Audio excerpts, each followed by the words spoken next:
Three, two, one. Welcome again to another installment of School of Hard Thoughts podcast. I am Green, and with me, as always, is. Welcome to the show. I'm Adrian Davis, and we're glad you are. I'm glad I am. Sometimes, not all the time. This is episode number 17. Number 17, and we didn't even intend this, but we're becoming a showcase for local authors. Here today in the studio, which is that our studio is very expensive, by the way. We have a studio that's also a sports bar, so you can imagine the rent. Yeah, that's right. We're here at Famous Sam's at Golf Links in Kolb, 7129 East Golf Links Road. The best place to watch sports that I've ever been, and I've been all over the world. You know, they've got all the packages that you need. The baseball package they have, which is baseball season coming up because football is mercifully over. This was even a fun place to watch a boring Super Bowl in. Yeah, right? And I know it's not boring if you're really into football, you know, the defenses. No, I'm really into football. Okay, I was hoping, okay, good. I'm just not a bad fan. Okay. And as we always do, maybe we'll talk about sports at the end. Indeed. But we have a very special guest with us today, Mr. KJ Batiste. Did I say that? Again. Did I say that right? Good. All right, buddy. All right, so we're gonna start this as we always start this. Who's KJ? I am 24. I'm from Tucson, Arizona. I was originally born in Germany on a military base, but I don't have any recollection of it. So I pretty much grew up here. I'm a student at the U of A, and I'm studying sports administration. So. Oh, very cool.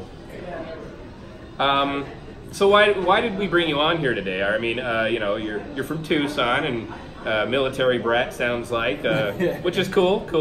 But yeah, we got this Tome. This tome, yes, good vernacular. What'd you do over here?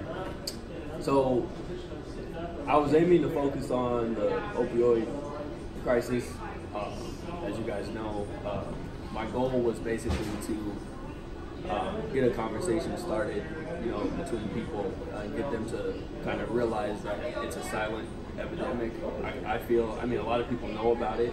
I feel as far as people being addicted to opioids, it's kind of a silent thing. You know, you don't really know who. It could be me, it could be you. Sure. You know, it's not like other addictions where it kind of starts to creep out. So that was my goal with that book. Yeah. So there's a lot of ways that you can reach out and try to bring light to things. Why did you choose writing?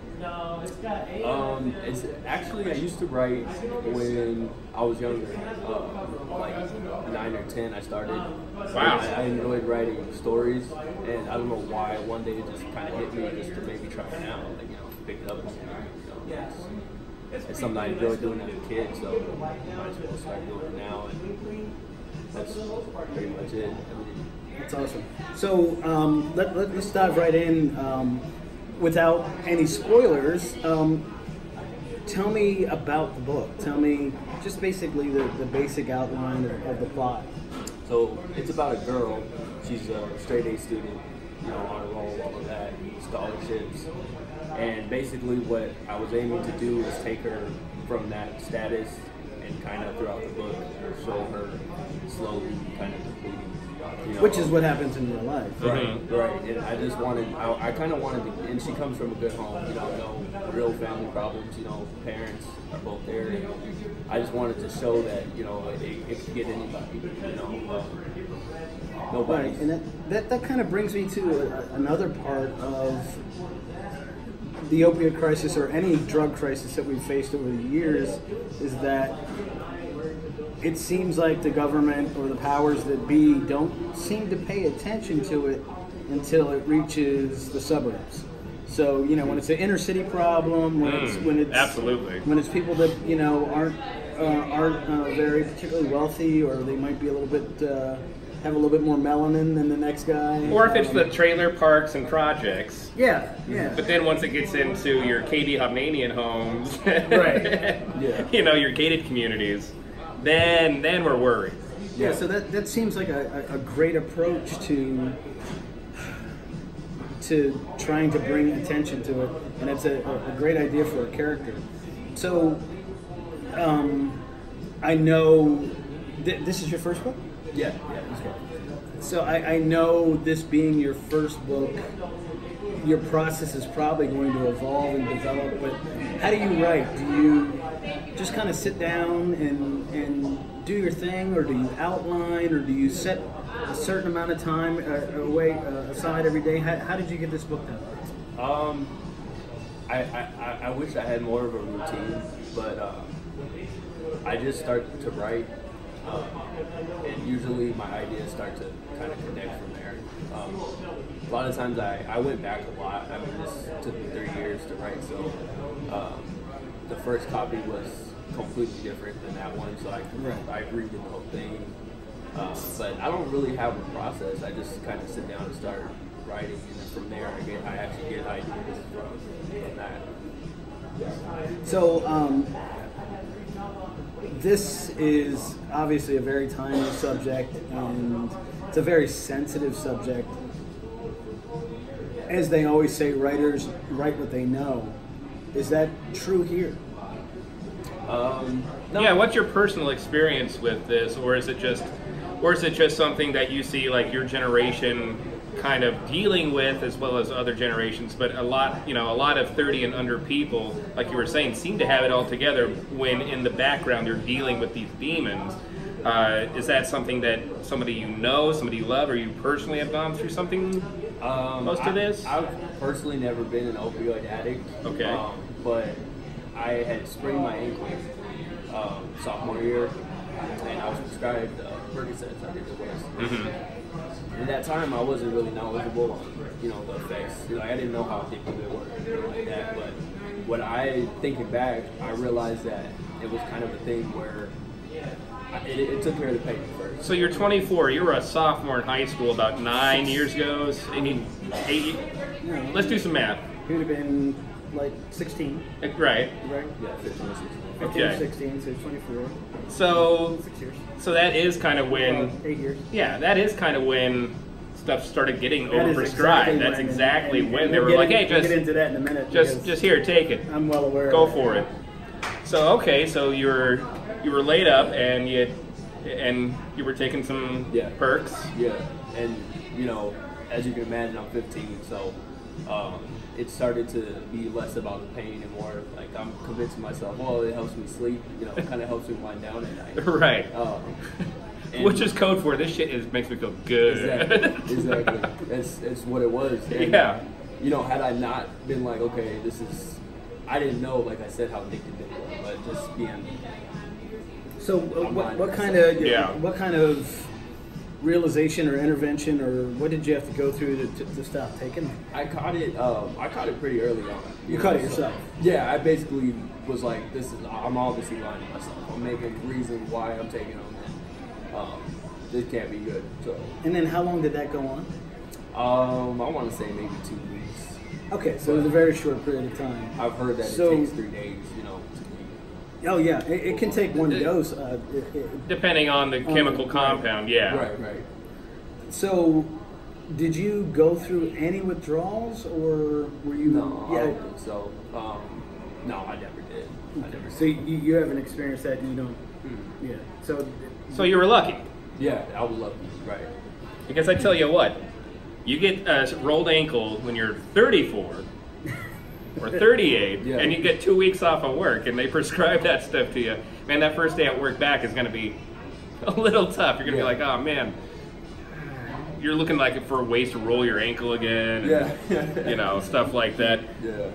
So obviously this is a work of fiction, and you had a very cursory experience with this.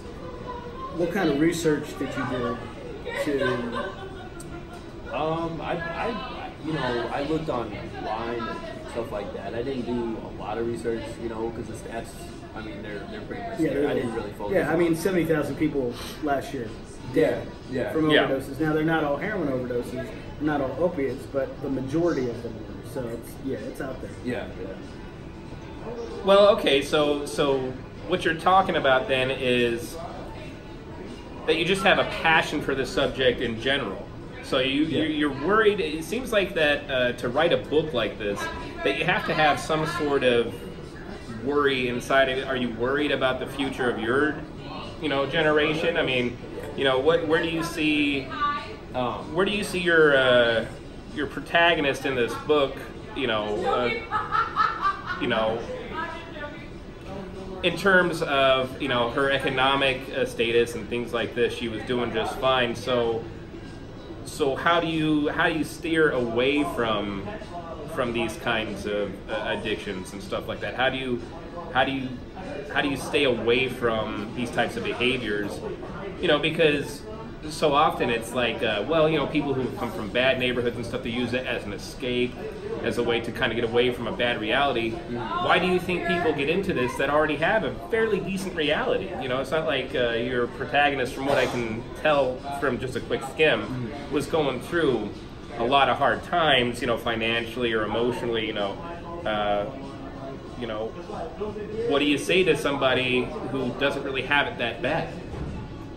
I think being aware, I think that's like me, for example. Like I was 15, I just wasn't aware. I think a lot of people aren't aware of what it leads to, and throughout the book, this isn't a spoiler or anything, but as she begins to get cut off, she picks up heroin, because that's what's available. You don't have, can't get the pills anymore, so you're going to go through withdrawals. You're going to be liable to try whatever's next. Sure. Yeah, so I have a little bit of expertise in this because unfortunately I was part of the problem. I'm in the healthcare field. So what he also arrested me for weed back in '98. So. You'd have a scar. If I locked you up, you have a scar. But that was a birthmark. What happens is, and I've been in the EMS and medical world for about 15 years, and what happens is exactly what happened with you, is that 8 years ago, when we weren't talking about this as a problem, not only we weren't talking about it as a problem, we were talking about it as a beneficial type of thing. It's like, oh yeah, this kid hurt his ankle, he's definitely somebody who needs to have zero pain. So there are vital signs, you've heard of that. And what the medical community decided to do was add a fifth vital sign, and that was pain. Mm-hmm. And they wanted to eliminate anybody having pain. And unfortunately, it wasn't really about compassion. It was about money. Because the way that hospitals and doctors and medical clinics get compensated is all based on Medicare. It doesn't matter whether you have Medicare or not, but the insurance industry kind of goes on what Medicare does. And Medicare has a system where you get these scores, they're called HCAPs. Mm-hmm. And the scores themselves are somewhat based on exit interviews, kind of like polls that you'll get in the mail, or you'll get a phone call and they'll say, hey, tell us about your hospital stay, what did you like, what didn't you like, tell us about your doctor. And in order to get better scores, they were feeding people opiates. Because, it's like, well, I might have had to wait a long time, and, the bathroom was kind of dirty, but when I went to see the doctor gave me, Vicodin and fixed my ankle, and I was happy. So you get good scores. Right. They get good scores, they get better compensation. Better compensation leads to more money, and one hand washes the other on that. We were getting doctors and researchers, mostly sponsored by pharmaceutical companies, that were coming out with studies saying that opiates weren't addictive in short-term cases for small doses. And you would hear doctors say, "Oh, they're going to be fine." Yeah. And then we end up with all these addicts, all these people who are physically, chemically, and emotionally addicted to these very dangerous drugs, And like you said, it comes to a point where it's like, okay, it's been 6 or 8 weeks. Your ankle should be okay. Your broken foot should be okay. Your broken arm, your dislocated shoulder, that should be okay. We examined you. Okay, we're going to cut you off. And for a lot of people, the realization didn't come right away. It was like 2 or 3 days later, when you're crawling out of your skin, you're like, "Whoa, wait a minute! What am I going to do here?" And normally, what happens is you go to your primary, and your primary would say, "Oh, you're still having pain, no problem. We'll give you another maybe 2 weeks worth," and they would just string you along, and it would go on forever. And then after a certain point, it was like, "That's it. I'm cutting you off. You're obviously what we call drug seeking." Which kind of put a stigma on people who were addicted to these drugs by us. Right. We did this to right. them. We did this to them, and then exactly. we have the nerves to stigmatize them as drug seekers, and I know I did it. And then everybody's holding you personally responsible, by the way. And they should. School of Hard Thoughts. Email Adrian now. Or just meet me out back. Meet him out back. He tells you our address every damn week. And that way when you beat me down, I'll go in the ambulance and I'll get some opiates. But so what we did to you guys is we left you hanging, and the basic thing about opiates is whether it's Vicodin or Percocet or fentanyl or fentanyl. Well, that's where it's going now, right? I mean, that's what a lot of people. The base of that is it's an opiate, and guess what else is an opiate? Heroin. Right. So a lot of people would go from the original. I hurt my back, and there's no age group. Like this isn't like the crack epidemic that was kind of like basically young people, but this is everybody. So it's 24-year-olds and it's 70-year-olds. Yeah. And it's 50-year-old truck drivers. Well, and that's the thing. I mean, a chemical doesn't really know the difference between an academic, young person, or if you really want to use some hot words, because we are on YouTube and podcasts, a liberal or a Republican, you need to say those words, guys, to get the clicks. That's what those are the hot words. But let me switch the rails here a little bit. And how did you arrive at the title "In a Stranger's Arms"? Because that sounds very poetic. Like, what led you to that title? I felt like, just based on the character, I just feel like throughout the book she is in somebody else's arms. She's not herself anymore. Gotcha. She's basically in the arms of addiction. That's pretty much why I got the title. Okay. And it's pretty prescient that Green mentioned that it's a poetic title, because it's also a poetic book. You actually have some of your own poetry in the book. Talk about that. That takes cojones. Yeah. I didn't originally plan to do that, but like I said, when I start writing, I get other ideas. When I sit down, like if I were to sit down and try to outline that, I probably would have never arrived at, let me put poetry in there. But it just, I got to a certain point. So you didn't have like an editor from Penguin or from Schuster, Simon? Did you pass your rough draft by a professional editor? Oh yeah. Okay. Yeah, I did have it. Okay, good. A few times. I was just, because your stream of consciousness kind of approach to this is just, I'm in awe of it, and I'm intimidated by it, because I do a bit of... Because you're a moron? Yeah. Okay. And I barely learned how to read. I'm like, Jim... No, it doesn't say. What's the meaning of that? That's a B. Oh. No, but it just seems like you have kind of like this fearless kind of... what am I, like Captain Nemo? Let's just keep going deeper into the sea, into the abyss, and see what there is to see. How many of your original poems, if you will, are in this? I think there's about 5. 5 of them? Yeah. And did you write those specifically for this novel? Yes. Okay. Right on. And are they coming from your like a narrator's perspective, like a third person, or are they coming from a protagonist perspective? It's coming from the main character. So Okay. It's basically. But it's not written in the first person. It's third person omniscient, right? Yeah, it does actually switch. Oh, it It does. switches in the book. That's ballsy.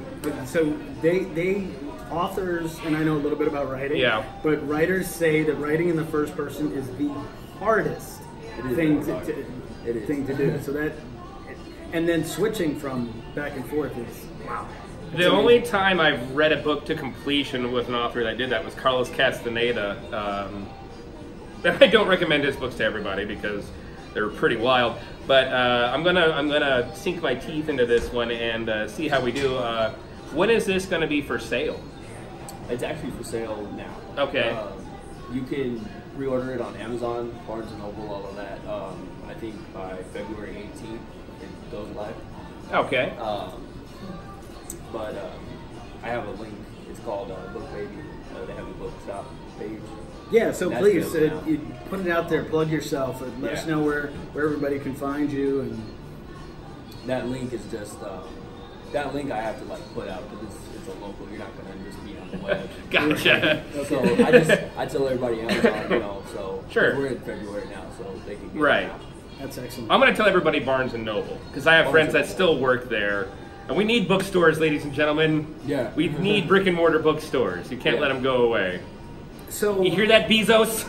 as Green referred to, we have actually had local authors on air for the last 2 weeks, and I left the last podcast feeling like it was a good podcast, but I left feeling like I missed the big question. So I don't want to assume. Did you self-publish? Yeah. Tell us about that process. How does that work? It's difficult, and it's a lot of times it's discouraging because you're on an island. You don't like. I feel like it's my first book, so like at some point you just have to say like I'm self-publishing. This is my first book. I have to just let it go. You know, it's not gonna be professional, like as professional as it can be. You know. Sure. Because I had to go get editors.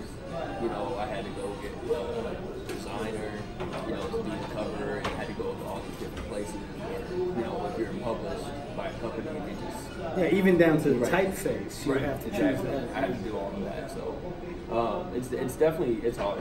It's hard. And you don't do this just because you have a lot of time on your hands and that you're a working man, right? Like you work 40 hours a week. Yeah. We don't need to mention for who because we don't want to, because they're not giving us any money. So, but you carry a cargo for a big company, right? I'm actually in the building. Oh, okay. So you're in the building. Yeah. So do you see any of what happens in your book happening around the workplace at all? Do you see people kind of, because because on your bio, and you can read his bio, we're going to give him all the credit on our Facebook page, and we're going to give you a link to his ISBN number and everything like that. But you work in a place that has a lot of moving parts. Mm-hmm. Have you observed any kind of these behaviors in your coworkers or in the industry at all? Yeah, I have. I definitely have. Like I said, though, it's hard to spot. Sometimes. Now, why is it so hard to spot? Depending on the person, I just think that it could be anybody. Like, for example, my mom actually works at a surgery center. Okay. And it's just it could be doctors, it could be anybody who carry on their day without even. Oh yeah, the doctors have been doing it for years. Oh God, yeah. Yeah, and they're definitely. They're some of the original guys. Sorry, Larry. It's okay. I'm sure Mr. DeLuca is doing just fine. Yeah. And he would be here talking about it with us if he weren't busy saving lives right now. Go ahead.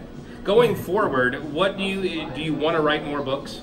Yes, I do. Yeah, I've actually started writing my second one. And is your second? Are you going to follow this narrative, or are you going to explore different venues? I'm going to explore it. Okay. My goal is just to every book have a different message, so I'm not gonna stick to the opioids every single book. I'll find a new topic. Now, what if you see commercial success on this? I'll still switch. Oh, okay. Good man. He was- says that now. I was just about to say, what do you mean, what if? This book is going to be huge. No, it's appropriately but timed. That is another part of self-publishing. Once you get, you have to expend some of your own money Yeah. to get all this done.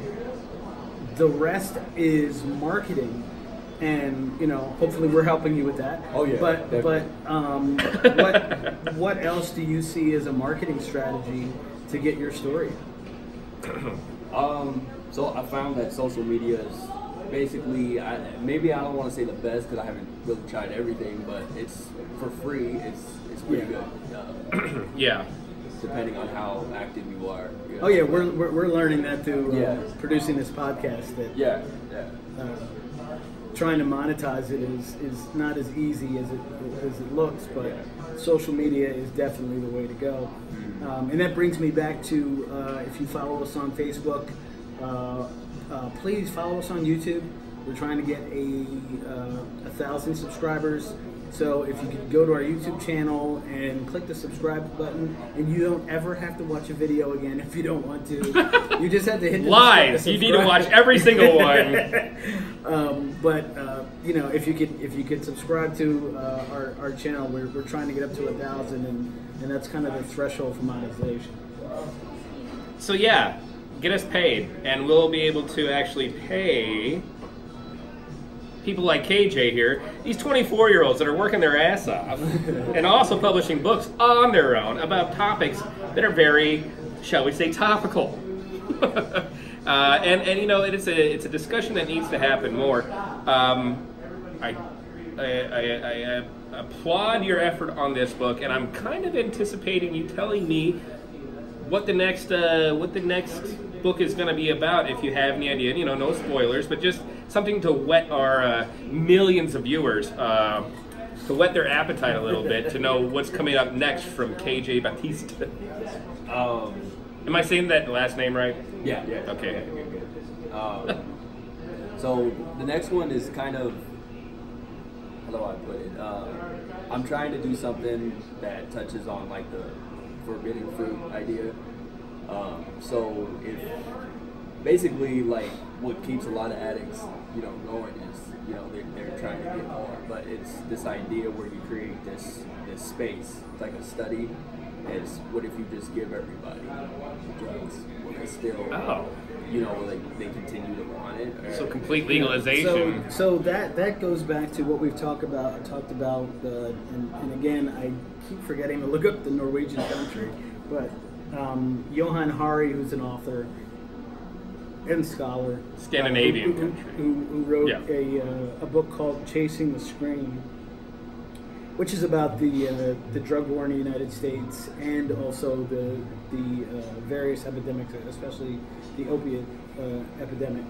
He has a story about, again, I can't remember the country, but what their policy is if you are addicted to drug X, Y, or Z, instead of going to jail, instead of going to a 30-day rehab to try to get you to stop, you can go, you get up in the morning right before you go to work, and an hour or so, however long it takes before you go to work, you go to a facility where they have doctors and trained nurses and sterile needles and real pure versions of whatever it is you take, and you are actually allowed to have any dose that you want up until it would kill you. Lethality, yeah. Right, yeah. So they wouldn't give you enough to kill you, but they'll give you whatever dose you want, and that's done in a controlled, monitored, safe environment. You do your drugs, you're monitored for a certain amount of time, and then you go to work. And what they found was they don't wean people off. If you want to come in every day for the next 20 years and get the same amount of heroin that you've been getting, they're going to give it to you. But what happens is people choose to wean themselves more often than not because people don't want to be addicted to these drugs. They just become addicted to these drugs. So you are actually onto something. Yeah. And what was his name? Johann Hari. J-O-H-A. I don't know if it's a double N. Oh, actually, I'm going to let Green talk and I'm going to look it up. That's Johann Hari. That's right. Use your everybody use your phones right now and just use. Hey Siri, have you seen? But let me ask you something real quick, KJ. You were talking about how some of these behaviors in the people who get addicted. You know, you're talking about like 15-year-old. You know, as your protagonist goes, high school girls. But as we've talked about, it can be old Air Force pilots. It can be anybody. You know, a chemical doesn't know a personality type. It just knows a biological type, and that's who becomes addicted. Since it's so subtle, what are some of the things people should be looking for? You know, you've done your research, even in your own right, because in your own mind, you've delved into this whole person's personality, what they do when they get up, you know, their bedtime routine. Then you fleshed it out for a book. So in certain terms, I think that makes you a better kind of credible source to ask about behaviors, because you've kind of created this individual in this reality. And true, it was in your own mind, but you made it tangible via your authorship. So what are some of these subtle behaviors exhibited by some of these people that, you know, if you love somebody, you might be suspect, you know, what should some of these people be looking for in the behaviors of somebody who is starting to become or is fully addicted to said opiates? I think that pretty much anything is out of their normal behavior. Okay. That's pretty much like your first indicator. Anything that's kind of out of the ordinary as far as just their normal behavior. If they're starting to act a little bit more withdrawn or isolation, yeah, that's a big indicator. But like I said, it's really tough to spot. I think there's extreme cases. You know, I do sure actually know somebody where they're clearly like on something. So it's like, right, you know, you can see it in their eyes. Sure. Things of that nature. But that's an extreme case. I think a lot of people actually just do it in kind of moderation. Right. To get through the day type of thing. Right. Yeah, so it is Johann. It's Johann Hari, Hari. And one of the things that he has said in his book and in his TED Talks and videos that he's done is that you could actually take a dozen random people and inject them with heroin and then send them out into the world. And not all 12 of them would become addicts. There are genetic predispositions, there are psychological predispositions, there are economic and social factors that happen. So it can be difficult to spot the person who may be using these drugs, because using them doesn't make you an addict. And I think that's another common misconception, is that just because you take something doesn't mean you're an addict. And we can point to marijuana. I mean, for how many dozens of years have we, you know, said, oh yeah, well, you know, that guy's addicted to marijuana. I mean, it's the addiction rate for marijuana itself is almost nil. So, as somebody who's had experience with this, oh really? Yeah, once or twice. It's not just a name, everybody. No, but for that, I mean, and you know, this could kind of get into the opioid crisis as well. You have some that is chemically addictive, okay. Then you have others that are behaviorally addictive. And there is a difference between the two. Chemically addictive is like literally needing it to do anything. Yeah. You know. Otherwise, you're going to have physical side effects. Exactly, physical side effects. You know, I mean, in extreme cases, you know, even like parts of your organs start to fail and stuff like that if you don't have enough enough ratio of a certain chemical combination in your bloodstream. Behavioral addiction is more or less like, oh god, how do I put it? Behavioral addiction is almost like how, you know how natural it feels for you to get in your car and buckle your safety belt. Right. That's the kind of same thing with it's habit forming. It's habit forming, exactly. And so that's the difference. It's ritual forming. Exactly, and it just kind of becomes like a Pavlovian thing kind of in your brain. I do this, so now I must do that. But there's no real receptor, there's no chemical receptor in the brain going like, no, we need this or else it's over, man. Right, and with marijuana, that is the only time that I see it being harmful, because the person's lifestyle becomes completely about, you know, you've heard that. Oh yeah. It's the Dr. Dre line, smoke weed every day. But you know, the truth is, it's all I do. You could do that and function normally. Absolutely. But you also have people whose lives, you know, are actually, there's detriment to it because their lifestyle has become cannabis. And you know, and there's a lot more to life. Unless you're, you know, opening a dispensary and making a few $100,000 a year off it, that's a problem. Unless you're a member of Cypress Hill. Right. But even those guys, that, you know, it's not really a complete lifestyle because they still have to create art. Right. And you know, whether you're into hip hop or not, right. Hip hop is art. Absolutely. And doing it on a mass scale like Cypress Hill does, and let's face it, they're one of the goats. You know, they're really good. We're talking Cypress Hill. We're talking about, you know, Beastie Boys, Cypress Hill. Yeah. You know, Public Enemy. Rakim, Public Enemy. Yeah, we're talking about KRS-One. Yeah. Oh God. Let's keep going. Yeah. Yeah. So you can't even. I'm talking about the people who end up working in a dead end job and they don't care. They just know, well, I can work this job because they won't drug test me. Right. And you know, they're not even really good at that job because they're more worried about getting high. And that's the difference.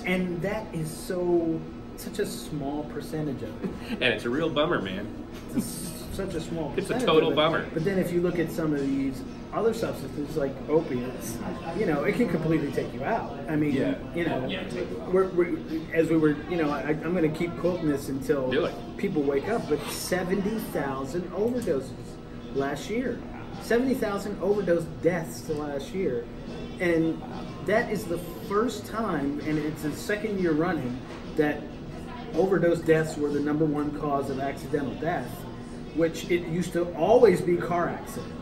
You know, when you think of the #1 cause of accidental death, followed up closely by like cardiovascular or heart disease. That's not accidental. Oh, that's right. Yeah, that's no, heart disease is still the #1 thing that's going to fucking kill you. Heart disease is still the #1 thing that's going to fucking kill you.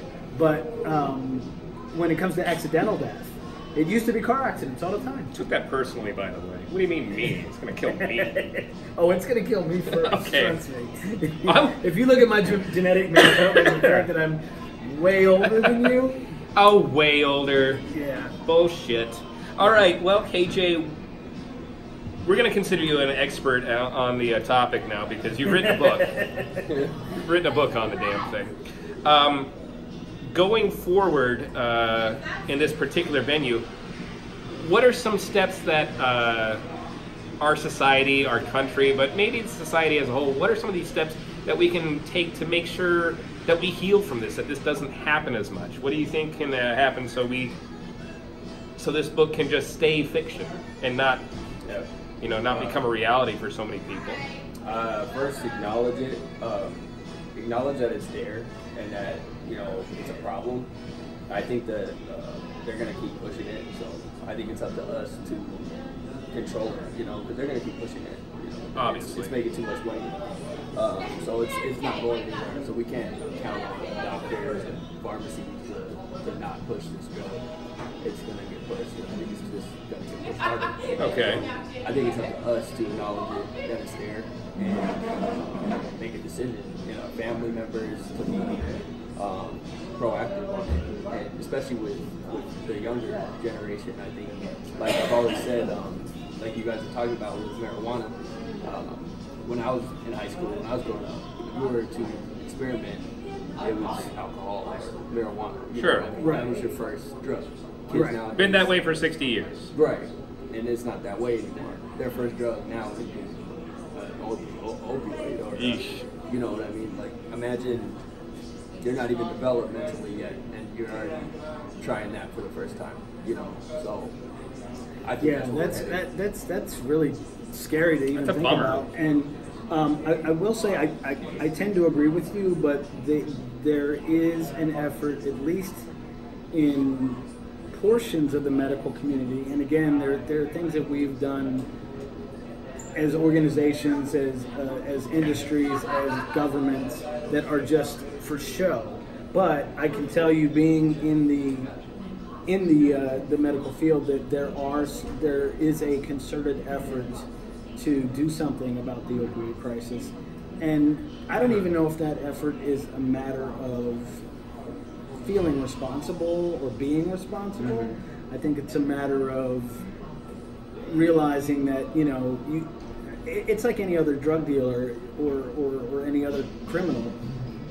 If you're a gambler and you owe me money, I'm not likely to kill you. If you're, no, seriously. No, I mean, how you got to get your money? Right, how am I going to get my money if I kill you? So if we're killing 70,000 people every year, how are we going to get our money out? So I can understand your doubt about it, and maybe it's because of that, maybe it's because people really care, but I will tell you that there are programs. It's harder to get opiates. Doctors can't prescribe as much. They can't prescribe the same type of doses. But then the problem is you still have the street drugs. Yeah, the black market. Right, and so, you know, and then you still have a entire generation of people who are already on the meds. Yeah. And how do you get them off? Yeah. So there's still a lot of work to be done for sure. So let's talk about the author part. Who are your inspirations? Who do you read? The first book I ever read was Velocity by Dean Koontz. Wow, okay. That's who really Wow. that's who actually got me reading, actually. Right on. Dean Koontz. I really like Relic. Yeah, I can't read Dean Koontz because he's super descriptive, and he's right. He's over, like, to me, he's overly, like, he will spend like an entire chapter describing a leaf. Yeah, he will. Yeah. And that's you can admire that, but I get what you're saying. Yeah, so I would like a little bit of that, and then a little bit of Tom Clancy, who almost described, you know, Yeah. he's like, the guy had a blue shirt on, and that's about all he describes. Yeah. Is, you know, it's like, you need a little bit more in there, buddy. So if you could kind of like come where in a happy medium. But Dean Koontz, wow, that's amazing.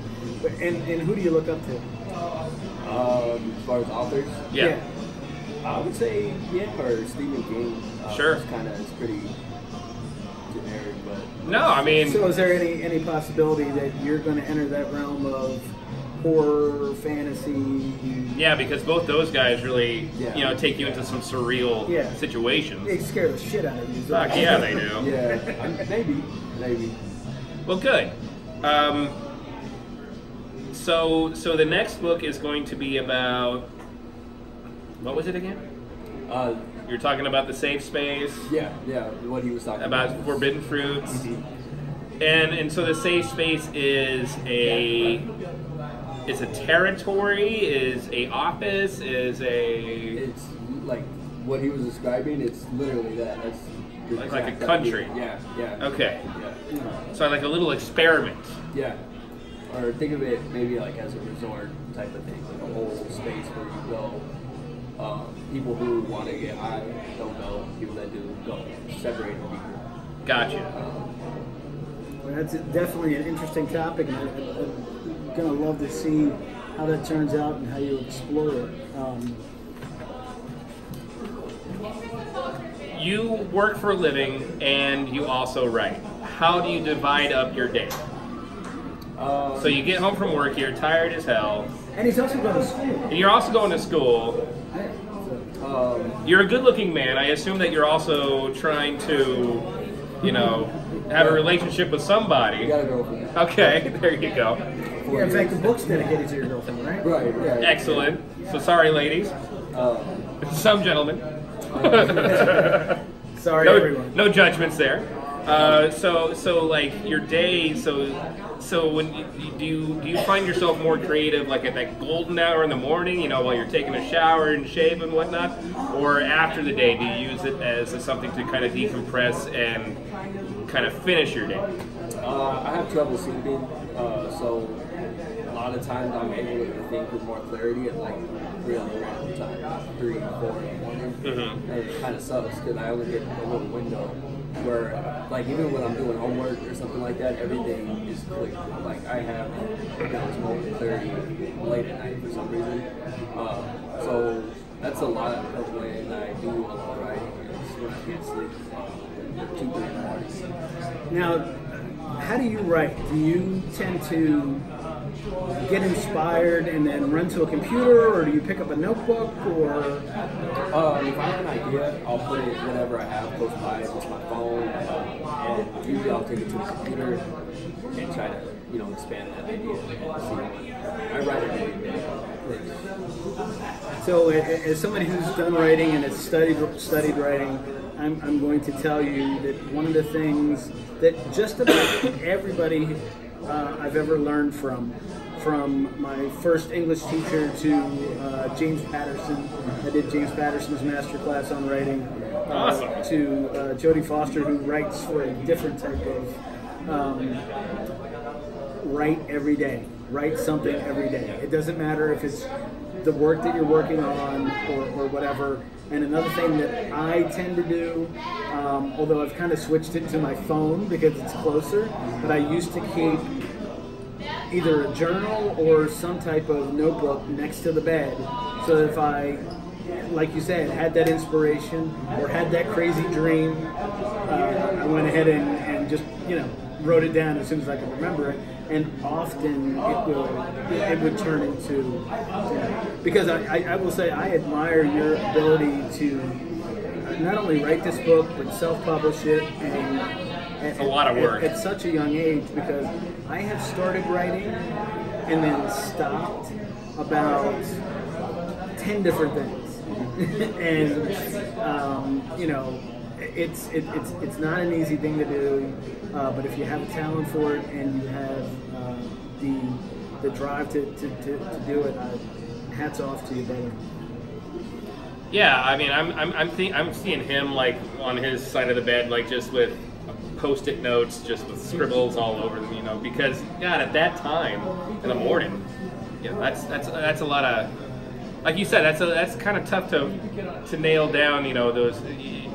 When you can't sleep, you're staying up, and you're like, well, then do I get up out of bed? Do I mess up my circadian rhythm to write a chapter? You're going to school. What are you going to school for? Sports administration. Sports administration. You said at the beginning of the podcast. What's that curriculum like? Does it take a lot of study work, in your day to day? I mean, are you studying like? I guess the layman's question is, what do you mean? What do you mean sports administration? Now, how much to settle, pitcher contracts, for the Yankees, or? It's actually a lot of sociological. They focus on a lot of like social aspects of sports, like gender, age, and stuff like that. Because I want to be an athletic director. Okay. Upon graduation, so they make you kind of focus on a lot of your age groups and stuff like that.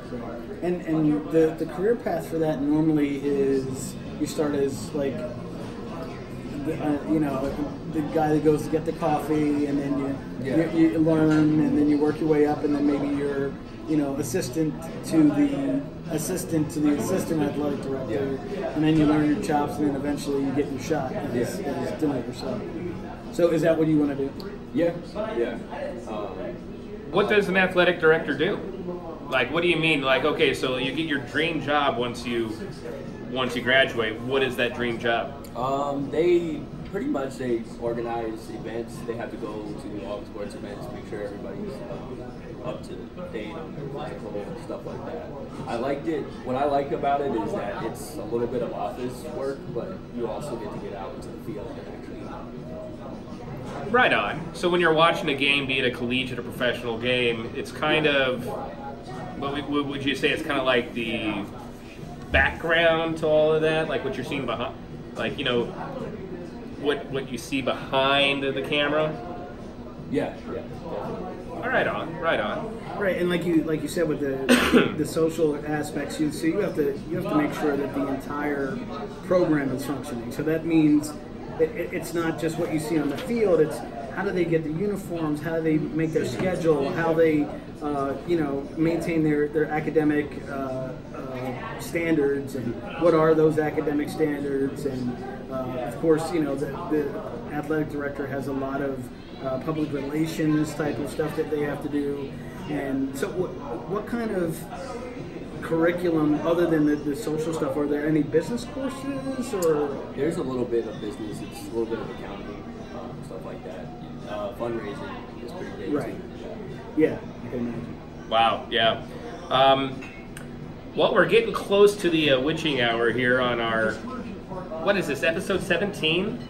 Yeah, episode 17. I can't believe you've hung out with me 17 times in a row. I've hung out with you more than that. Although I think I'm going to start hanging out with Cages. I know, right? I get it. He's younger. I get it. And if I wasn't married, I could play wingman. Everybody's upgrading to the new iPhone. Jesus. Well, it's been a fun conversation. Thank you so much for coming on. The book is In a Stranger's Arm, KJ Batiste. It's going to be on sale at Book Baby. Everywhere. Amazon, Barnes and Noble, and we're going to give you guys a link. Gary, can we get a clip of that? I thought it was Terry. It was Terry last week. Did we fire? Yeah, we Terry? Fired Terry. Gary, can we get? It's our off-screen producer. He's the one that does all the graphics around our head, and it's also completely fabricated in my mind. Yeah. So that's also good. Are you DMT? Now that would be very, maybe. Are you? I was able to find you easily on Facebook. Are you on any of the other platforms? Yeah, I'm on Instagram. Tell people how they can find you. Yeah. My Instagram is Kevin James B _. So. All right. Well, I'm gonna end it as I always end it, and I'll let Green take us out. But I love you, Tracy. And I'm going to end it, as always, by saying we love you guys so much. Make sure to tune in next week to see what we have going on for you. We do have some vacation days coming up, so use this time. This is episode 17. There's plenty to dig into. Give us some likes, give us some shares, and if you don't like something, let us know. And maybe give David Bryn. Email. What's that? And maybe David Bryn. And maybe David Bryn. We'll see what happens. But we're gonna talk some smack about him and see if we can't get him up on here on the show. No, he's already agreed, so don't talk smack. He's already agreed, so we're gonna talk extra smack, so he has some fodder for us. But as always, we love all of you guys. From all of us here at School of Hard Thoughts, be good to each other, be nice to each other, and we'll see you guys next week.